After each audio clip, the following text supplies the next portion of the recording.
আসসালামু আলাইকুম। আশা করি সবাই ভালো আছেন। আজকে আপনাদেরকে আমরা দেখাচ্ছি শশা গাছ।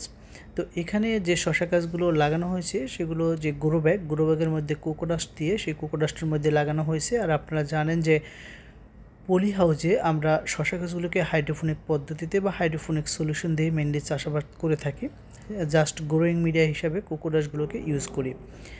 আর এখানে যে শশা গাছগুলো দেখা যাচ্ছে এগুলো হলো ইনডিটারমিনেট ভ্যারাইটির শশা গাছ। আর এই শশা গাছে সাধারণত 2 থেকে 3 পাতা পরে ফুল আসা শুরু করে। আর এই গাছে কোনো পুরুষ ফুল থাকে না, অর্থাৎ প্রতিটা যে ফুল বের হয় সেই ফুলগুলোই হচ্ছে স্ত্রী ফুল এবং প্রতিটাই হচ্ছে এক একটি শশা।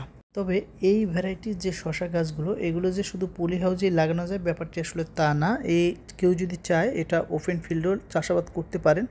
তবে সেক্ষেত্রে যে কাজগুলো করতে হবে যে গাছগুলোকে ভার্টিক্যালি উপরের দিকে তুলে দিতে হবে, কারণ গাছগুলো সাধারণত লম্বায় হয়ে থাকে 10-12 ফিট এরকম আর কি, 12 থেকে 13 ফিট এরকম হয়ে থাকে এবং প্রতিটি যে পাতা থাকে সেই পাতার আর সাথে একটা একটা করে শশা বা কোনো কোনো ক্ষেত্রে 2টা-3টা এরকম করে শশা হয়ে থাকে।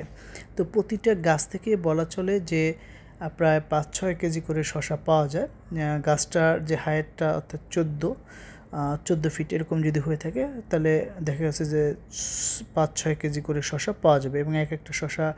তবে একটা ব্যাপার যে এই যে ভ্যারাইটি শশা এটা প্রতিটা শশার ওয়েট খুব কম রাখতে হবে, বিশেষ করে 100 থেকে 110 গ্রামের মধ্যে রাখতে হবে। কারণ যদি 100 থেকে 110 গ্রামের মধ্যে এই শশাটির ওয়েটটা রাখা যায় তবে এর টেস্ট আসলে খুব ভালো হয়। এর থেকে বড় করতে গেলে তখন আসলে এই শশার টেস্টটা থাকে না।